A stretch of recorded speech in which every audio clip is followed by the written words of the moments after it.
Di mana titik tidak masuk akalnya? Di mana titik tidak masuk akalnya? Aksara film passwordnya. Bensinnya berapa 1 liter? 20.000 aja pak. Hai guys, aduh, Pertamina di rumah kalian amankah? Amankah? Beli Pertamax isinya Pertalite Sat. Tahu gini gua beli Pertalite aja siapa tahu isinya Pertamax. Kali ini gua akan membawakan sebuah kisah tentang penjualan bensin yang bercita-cita menjadi dirut Pertamina. Salah, membangun sebuah masjid. Jadi tanpa berlama-lama lagi, mari kita gaskan. Sebelum tertangkapnya 7 anggota Akatsuki, sang pengendali Pertamina, anjas. 7 anggota Akatsuki korupsi cuy. Apa jangan-jangan Hokage ke-7? Enggak mungkin sih. Terdapat sebuah keramaian di jalan karena BBM begitu unlimited di era ini, terutama Pertalite yang disulap menjadi Pertamax, sedangkan solar disulap menjadi Pertalite. Cumi darat auto mogok ini mah. Dimana karena BBM unlimited dan antre, terdapat seorang babang bernama Bilal, bukan Bahlil, karena kalau Bahlil bisa-bisa, ya, gua ditanyain nasionalismenya anjas. Yang menekuni penjualan bensin eceran, buset dah, bukannya udah kagak boleh bang. Sehingga di hari itu ia sangat gacor pakai banget akibat banyak mobil yang mogok di tengah jalan akibat bensinnya udah dihabiskan oleh pengoplos bensin. BTW ini mirip siapa cuy? Nah, saat sampai di pergudangan bensin, ternyata Bapak Bilal juga sama bekerja sebagai penjual bensin eceran. Tapi kalau Bapak Bilal khususnya bensin logo kerang, bukan yang lagi oplos seperti kasus sekarang. Kala itu setelah selesai bekerja, mereka pun gas OTW sholat untuk menggebe pahalanya agar rezeki makin lancar, dijauhi oleh hasutan orang-orang yang mengajaknya korupsi, apalagi oplos bensin. Bahkan saat Bilal GB pahala membuat teman-teman bapaknya jadi iri karena ia diberikan anak spek gaming alim seperti itu, sedangkan anak-anak mereka cuma bisa nendang pintu ketika ingin sesuatu. Kemudian kita pun dibawa ke 18 tahun sebelum terciptanya Bilal di saat bapaknya kena prank oleh Avanza spek Intel. Woi, tunggu. Gua yakin itu pasti Atta lagi buat konten. Namun tak berselang lama, tiba-tiba Aceng pun mendapatkan sebuah bayi dari kardus bekas mie instan yang ternyata Bilal adalah anak pungut akibat bapaknya bernama Aceng kagak bisa ngaceng. Maka hamba akan berikan nama anak ini Bilal. Aduh, syukur Bilal bukan Bahlil. Nah, keesokan harinya Bilal pun diberikan pesan immortal kalau ia harus melanjutkan cita-cita bapaknya untuk membangun masjid, tapi uangnya jangan ditabung di bank apalagi dijadikan kripto, karena papa sekarang dipajakin, melainkan si bapak memberikan tutorial menabung tanpa dikenakan pajak, cuman minusnya lupa keberadaan uangnya dengan cara...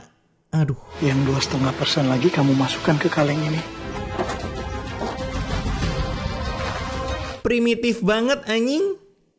Tak berselang lama datanglah si perusak kehidupan di keluarga mereka yaitu Kara yang pulang-pulang udah minta top up tas keluaran terbaru dari Homipet karena bisa mendapatkan hadiah mobil remote control. Namun bapaknya yang kagak punya uang, keluarlah ancaman dari anaknya. Kalau bapak sama Kak Bilang gak membelikan tas itu, Nia akan berhenti sekolah. Buset, template banget kalau anak beban ngancem. Alhasil terpaksa Bilal harus mengunboxing celelengannya untuk membelikan tas baru adiknya daripada adiknya berhenti sekolah dan hanya mempunyai ijazah SMP doang. Karena ya elah, ijazah S1 aja susah banget nyari kerja di sini apalagi SMP. Aduh, faktanya. Malam harinya terdapat seorang begunal NPC yang mencoba mengambil keuntungan lebih. Memang kamu jual ini bensinnya berapa 1 liter? 20.000 aja pak. Kok bisa mobil kehabisan bensin itu indikator bensin kagak hidup apa gimana bang? Dimana ketika ditawarin 1 liter 20.000, buset dah, itu pun Pertalite. Datanglah Bilal yang tiba-tiba disuruh ngisi bensin karena ia udah kenal Bilal dan harga bensin Bilal tidak dikorup. Namun saat Bilal pergi mengambil kekurangan bensinnya, datanglah si begunal ini yang diam-diam mencampurkan bensin dengan air. Buset bang, cocok banget jadi dirut Pertamina. Keesokan harinya saat mereka makan, bapaknya yang penyakitan pun mengeluarkan virus-virus congornya melalui batu cekicrot dari cangkemnya. Alhasil Kara yang begitu jijik langsung minta uang tambahan untuk bekalnya agar bisa saat di sekolah sarapan dengan nasi padang. Nah, ketika Aceng tanpa gondok ini bekerja, ia pun mendapatkan pelanggan, namun saat melakukan pendeliperian bensin, lemparan kulit pisang si begunal NPC ini pun sangat nice shot membuat Aceng sampai jatuh tergelebuk yang mengakibatkan tulang ekornya mengalami kedar sisteman. Ketika dipulangkan dan baru aja beristirahat, datanglah si beban kehidupan yang memberikan bacotannya. Karena mengira bapaknya cuma bisa rebahan doang, kagak nyari uang buat kebutuhan sehari-hari, sementara bapak temannya udah sukses korupsi 193 triliun, yang padahal gaji bulanannya udah mencapai 1,5 miliar. Buset dah. Ya, beginilah hidup, dikasih hidup enak malah kurang ajar. Tak berselang lama, saat Balil lagi nunggu pelanggan, Bilal, tiba-tiba datanglah NPC kemarin yang mobil sejuta umatnya katanya rusak akibat dimasukkan air. Ya, kali sekali diisi langsung rusak bang. Alhasil karena kejadian ini, Bilal disuruh tanggung jawab membetulkan mobil LCGC-nya sampai berubah menjadi jenis hypercar. Udah bapak-bapak, hancurin aja, saya yakin kok. Bahkan mendengar rasutan dari seorang begundal, kini kios bensin eceran Bilal harus terunboxing, sedangkan cangkem Bilal harus juga menerima sebuah penggedigan. Setelah menerima baku hantam, saat Bilal mau OTW GB pahala, ia pun masih dicegat oleh 3 korban pengoplos BBM dari Pertalite dicampur air yang melarangnya datang ke masjid daerah sana, bahkan melarang Bilal untuk selesai melakukan azan akibat suaranya udah kagak dibutuhkan. Udah kek yang punya masjid aja lu bang, cuman mobil kecampur air sekali doang. Tak berselang lama, Bilal mendapatkan telepon yang mengharuskannya ke rumah sakit akibat tulang ekor yang disatukan menggunakan lem Korea ternyata udah terkelupas dan hancur lagi, sehingga Bilal direkomendasikan untuk membayar pengoperasian yang harganya di luar jangkauan. Nah, karena butuh uang, kini Bilal harus bekerja ekstra, bahkan saat jam udah menunjukkan pukul 12 malam, ia masih mencari mobil yang mogok di tengah jalan akibat kehabisan bensin. Gua tahu ini film jualan bensin eceran, tapi ayolah. Masa iya tiap hari ada mobil mogok kekurangan bensin anjing? Namun saat Bilal mengambilkan bensin, tiba-tiba pelanggannya terkena hasutan seorang begundal yang menggosipi bensin Bilal adalah Pertalite yang mengcosplay menjadi Pertamax. Alhasil saat Bilal datang, ia pun langsung diusir dari sana, membuatnya gagal mendapatkan pelanggan. Ya elah bang, udah nyari loker lain aja. Ide usaha jalan dari Jawa ke Mekah bagus tuh bang, lagi viral. Nah, keesokan harinya ada sebuah mobil yang datang menghampiri Bilal karena mengalami kerusakan setelah memaksakan balapan dari kenyataan. Alhasil Bilal yang kebetulan waktu SMK jurusan otomotif langsung mencoba membetulkannya. Coba di starter. Alhamdulillah udah nyala. Yang tanpa mau menerima imbalan sebagai rasa terima kasihnya. Padahal bisa otomotif, kenapa jualan bensin bang?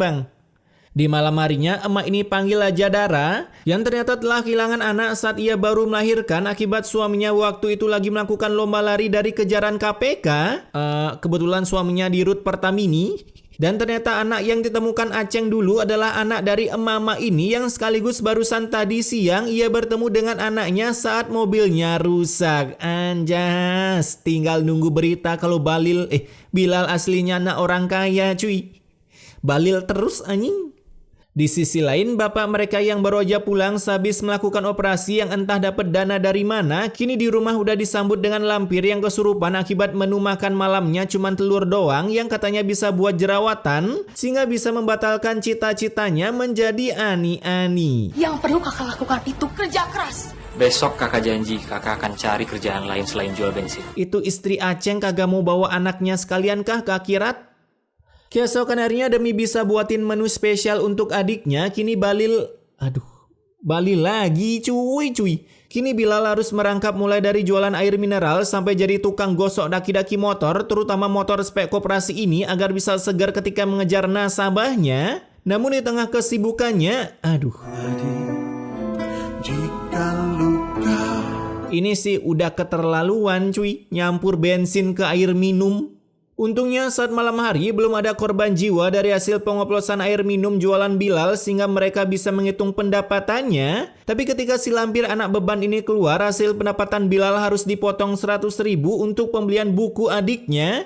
Buku tutorial memasukkan zat adiktif ke RON 90 agar bisa berubah menjadi RON 92. Di malam itu juga, saat Bilal GB pahala, Dara pun mendengar suara Bilal yang mirip Ariel Peter Pan saat mengumandangkan azan, sehingga Dara menanyakan siapa nama pemuda itu ke Pak Ustadz, yang kata Pak Ustadz, kalau Bilal memang suka GB pahala sampai si Dara berharap kalau ia bisa mengandung lagi, tapi spek anaknya agar seperti Bahlil. Bilal, jangan dabu, bukan Bilal entar yang keluar tapi Bahlil. Keesokan harinya, aduh, inilah kebiasaan woman, apalagi womannya udah menjabat sebagai emak-emak cuy. Aduh, parah sih ini. Aku nggak lihat kalau bensinnya habis. Konsep nyetir kagak lihat indikator bensin itu gimana dah? Selain bensin yang lupa diisi, ternyata ingatannya juga lupa diisi ulang sampai lupa bawa dompet. Yang kemudian datanglah sang penyelamat bumi yaitu Begunal NPC ini, dimana karena kagak bawa uang, aduh, bisa-bisanya si Begunal ini memiliki ide di luar nalar. Gimana kalau handphone ibu sebagai jaminannya? Beli bensin kagak sampai 1 juta, bisa-bisanya minta jaminan HP. Merasa si bebengu ini kurang amanah, tentunya Dara kagak mau. Namun untung tak berselang lama, ngesponlah si Babang Bilal ke sana yang entah ini Babang tahu aja kalau ada orang butuh bensin. Buset dah, curiga gue dia punya radar Goku. Kala itu dengan keikhlasan tingkat ekstrim, si Bilal pun memberikan bensin secara cuma-cuma sampai membuat Begunal BBGST ini makin kesal dengannya. Bahkan saat balik, adik Bilal yang udah butuh uang pakai dugem pun ikut memaki-maki kakaknya yang dianggapnya botol yaitu bego dan tolol. Kemudian sesudahnya memberikan bensin gratisan, kini datang lagi orang yang minta bensin gratisan dengan alasan buru-buru untuk menonton berita vonis hukuman bagi koruptor 193 triliun. Ya meskipun ya udah tahu ya 275 triliun aja 6 tahun, apalagi ini bisalah kurang, begitulah dalam hatinya. Tapi setelah diberikan bensin gratis, si lampir ini malah meminta jaminan KTP ke NPC ini sebagai jaminan yang jika ingin dikembalikan harus melakukan scan wajah si minion ini untuk didaftarkan pinjol. Malam harinya karena tak terima, si minion bersama skuad GoTo Warrior-nya menyamperin Bilal ke masjid dengan mengatakan tukang palak KTP. Tapi ketika tahu KTP mereka udah diambil untuk didaftarkan pinjol, jika mau balik, si Aceng pun langsung pulang ke rumah untuk mengambil KTP para minion yang sekalian mengembalikan hadiah di masa kecil Bilal, yaitu kalung yang didapat saat memungut Bilal. Tapi saat ingin memberitahu yang seyuyur-yuyurnya, datanglah si lampir ke sana untuk menghentikan pengembalikan KTP para warga. Meskipun usahanya gagal akibat kalah tenaga dengan abangnya yang udah mencampurkan minuman hariannya dengan kerating deng sehingga menghasilkan tenaga sekuat banteng. Keesokan harinya saat si Aceng ingin berkunjung ke gudang bensin miliknya untuk mengecek pasokan sel setelah tahu pertama kini kurang diminati, namun Beroja melakukan cilukba. Saat itu ngeditnya di CapCut, sebuah ledakan pun meletup mengenai wajah Aceng yang mengharuskan Bilal OTW rumah sakit untuk melihat bentukan bapaknya yang udah upgrade skin seperti Squidward yang keselak sebuah peluit. Bapak berdosa kalau memakainya, nak. Dimana meskipun si Bilal ingin membangkitkan keuangan keluarganya dengan menggali kota harta karun yang selama ini ditanam, si bapak malah menolak dengan alasan ingin membuat masjid. Sampai percakapan mereka pun didengar oleh si anak beban yang lebih cocok mbak-mbak ini dibuang ketimbang Bilal sewaktu kecil. Punya uang banyak tapi pura-pura miskin. Ya, mereka diem-diem karena tahu lu cewek vakum cleaner saat. Sebelum mengheningkan cipta, si bapak pun memberikan kebenaran tentang kisah hidup Bilal yang ternyata adalah hasil mungut di samping jalan raya. Dan kalung yang diberikan semalam adalah kalung peninggalan orang tuanya yang sampai saat ini belum diketahui keberadaannya. Dan setelah memberikan pesan immortalnya, si Aceng malah mengwastetkan diri secara normal tanpa bantuan obat bius, apalagi kata-kata saya sudah berusaha semaksimal mungkin yang keluar dari cangkem dokter. Nah besoknya saat Bilal menghadiri pemakaman bapaknya, ia pun berjanji akan merawat satu-satunya si beban kehidupan yang lahir dari rahim istri Aceng yaitu Kara. Ya elah, buang aja bang. Sementara Kara di rumah bukannya melakukan acara duka, melainkan ia malah mengunboxing celelengan peninggalan bapaknya yang ditanam setelah menciumnya menggunakan hidung Akamarunya.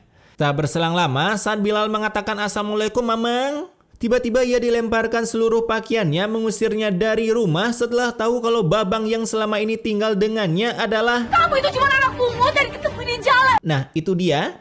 Dengan ketololan tingkat akut udah tahu kagak kerja dan cuma jadi beban, si Kara pun tetap menolak meskipun udah dibujuk dengan 1000 rayuan. Contohnya akan memberikan les privat tutorial jadi ani-ani yang baik ketika udah lulus sekolah. Alhasil kini Bilal terpaksa harus tinggal di masjid sampai ada program presiden membagikan rumah gratis bagi para warga. Kala itu saat Bilal GB pahala, beginilah guys suara asli Bilal kalau kagak make sound downloadan dari HP. Selesainya GB pahala, kini Bilal menceritakan keluh kesahnya yang udah diusir dari rumah. Tapi kalian tahu apa jawaban orang-orang sana? Ini belum ada apa-apanya dibanding dengan penderitaan Rasul. Lah, ngebandingin Bilal sama Rasul? Bedalah kocak. Di sisi lain setelah mengambil uang warisan yang tertanam, buset, di sana kagak ada mall kah? Belanja di toko paper bagnya kayak kado ulang tahun anjing. Datanglah si Semprul ini yang merekomendasikan Kara menjual kios bensin peninggalan bapaknya dan saat mengeluarkan uang yang dibalut amplop, jiwa keuangan Kara pun langsung meronta-ronta bodo amat berapa isinya, yang penting langsung deal. Yang gua heranin orang setua gini masih SMA cuy. Lu kagak lulus berapa kali mbak? Nah di malam harinya saat si Bilal selesai sholat, ia pun tak sengaja menjatuhkan kalungnya yang kebetulan kalung itu diambil oleh si ibu Dara. Dimana saat ingin disamperin datanglah Pak Ustadz yang menceritakan kisah Bilal yang ternyata adalah anak pungut dari jalan raya. Alhasil mendengar itu si Dara langsung buru-buru ke kios Bilal menunggangi mobil yang lebih mewah lagi. Anjas, baru kali ini di film Ikan Terbang ada mobil jazz. Biasanya mentok-mentok apaan suspek intel anjing. Namun ternyata Bilal kagak ada di sana, melainkan menghendap-hendap datang ke rumahnya untuk mengambil warisan bapaknya yang telah lama terkubur. Tapi rupanya celelengan itu udah terunboxing.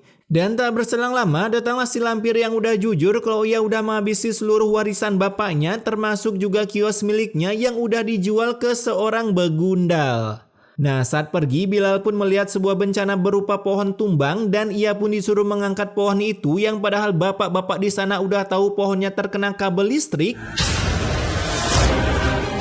Emang minion BGGST anjing menumbalkan seseorang demi kepentingan pribadi. Singkat cerita, ketika pagi tiba, Bilal pun udah berada di rumah sakit ditemani oleh emak kandungnya yang saat dokter datang, ternyata luka Bilal cukup parah sampai mengharuskannya mendatangkan Pak Ustadz untuk ke sana untuk baca doa. Tapi sebelum ke TKP, Pak Ustadz pun mampir menemui Kara untuk memberi berita kalau kakak pungutnya lagi sekarat di rumah sakit, merekomendasikannya datang siapa tahu Bilal mau wasted agar Kara bisa menontonnya secara IRL. Namun karena Kara kagak mau, takut ketemu mak kandung Bilal, ia pun lebih memilih menjual rumah satu-satunya ke begundal NPC ini. Yang entah gua pun bingung cuy. Ini babang begundal dapat uang dari mana anjing bisa beli rumah sementara dia aja jualan bensin pakai rebutan pelanggan. Kemudian di rumah sakit, sang dokter pun merekomendasikan untuk mentransfer Bilal ke rumah sakit yang ada di Singapura karena negara sana lebih layak ketimbang di Wakanda dalam proses pengobatan. Aduh. Tertampar fakta.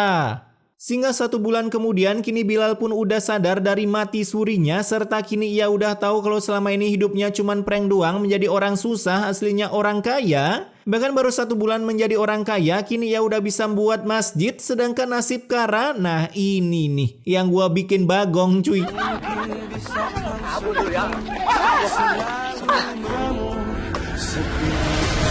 Cuma dikejar preman aja bisa wasted, kurang terancam apalagi kondisi pernyawaan di Ikan Terbang. Kemudian film ini pun ditutup dengan Bilal yang datang ke pemakaman Kara serta mengucapkan selamat di pemakaman bapaknya, selamat udah membawa beban kehidupannya ikut ke akhirat. Dan film pun tamat.